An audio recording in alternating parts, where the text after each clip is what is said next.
Bueno, y se acuerdan que les hablé hace unas semanas de un estudio que aseguraba que en menos de 2 años las parejas del mismo sexo podrían tener hijos de ambos padres o madres. Pues ya esto es una realidad. Ya nació el primer bebé con ADN de 3 padres diferentes en México mediante un procedimiento de reproducción asistida.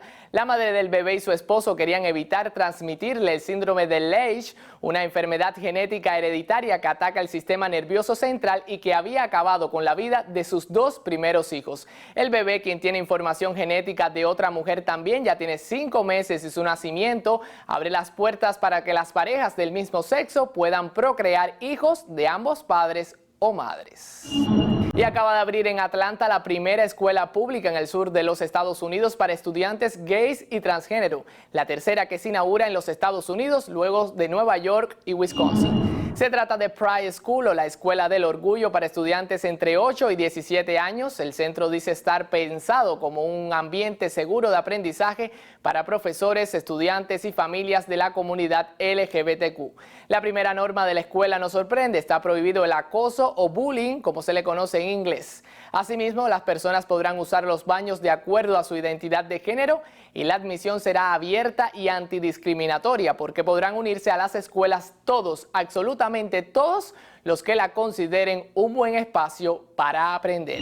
Bueno, y si a usted le gustan las curiosidades, escuche esto: es que la homosexualidad y la transexualidad no es propia solo de los humanos. Una nueva investigación a 5 leonas africanas supuestamente transexuales así lo confirma.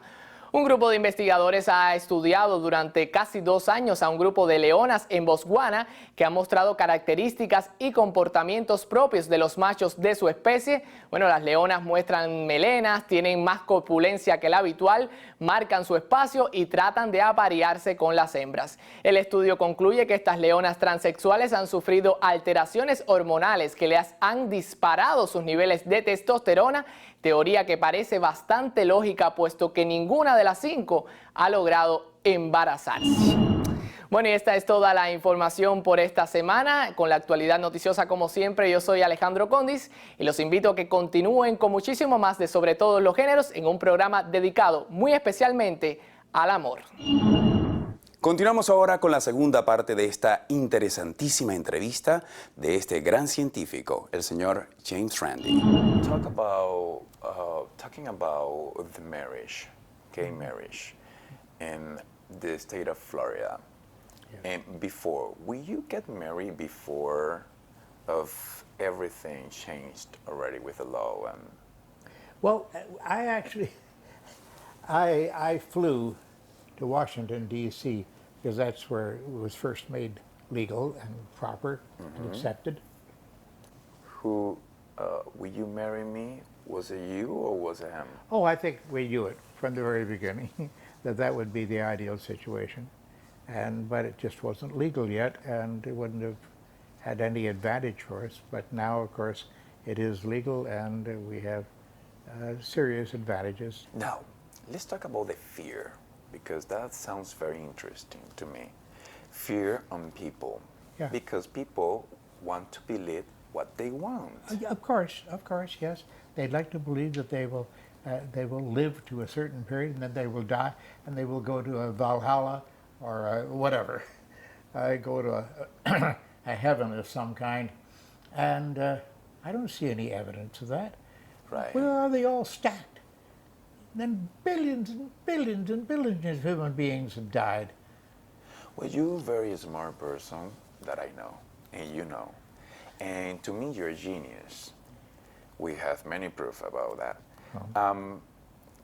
Can you tell us where to go after this life? Can you imagine? Is any place out there? I can't imagine.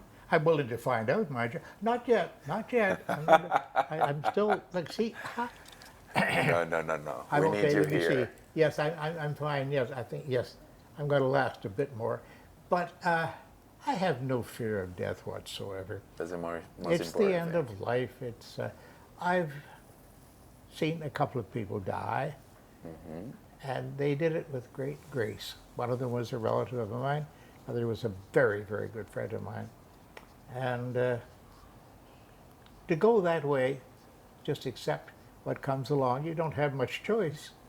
And I hope that my passing will be reasonably peaceful, and it'll bring a great deal of joy to many preachers out there who hate the kind of work that I do, which is to tell people that they're fakes and phonies But and many liars. people, we really appreciate that, Well, what you did. Yeah, the reactions I get to it when I give public talks and lectures and whatnot, again, all over the world. I just came back a few months ago from Finland. I covered all of Finland because I have good Finnish friends there. And then I went to Germany after that and did a few functions there and came back. So I'm still able to travel well, and I'm still well received in these centers. So I'm still active. Still active. I don't intend to be anything else but. You're still active in many ways. Okay, so what can we say to the gay and transgender community about life, about fears? What is the right position for this community and for everybody in the world? Well, first of all, my recommendation is always avoid religion because it's not bringing you truth. It's bringing you stories that are supposed to be pleasant to you and are supposed to frighten you as well. And how about the relationships? How to keep a good relationship? Understand one another and be forgiving, and remember why you started that relationship, and deal with that first. And always remember it. Don't ever let it fail. That's my advice from Andrew. I'm not an expert on this subject. I have a very good partner, of course. But that's about the most I can say of it. Any best moment in your relationship? Oh, yes. Oh, yes, every now and then. Disagreements and such. But always there's apologies afterwards, and we understand one another. In talking about your career as an investigator, as the genius, what was for you the most relevant moment? Well, there were several things, of course, over the years, but my getting to know Isaac Asimov very, very well, and Carl Sagan, and oh my goodness, Richard Dawkins. How many wonderful people have I met over the years who have had a great influence on me and who have served as examples to me. I would not want to miss one of those events. I mean, how great could your giants be? And those are some of my giants, only a few of my giants, but I'm a name dropper, so forgive me. So will you repeat the experience if you have another opportunity in another opportunity of your life? What experience? The experience of your life. Oh, yeah, oh yes, I would do it again if given the chance. As a matter of fact, if there's anyone up there or down there, Yes. listen to this. I'm willing to do it again. Yes. And try to be a little easier on me this time, please.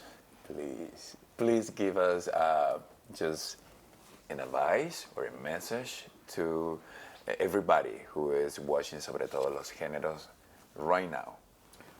Be skeptical. Be skeptical, but not cynical.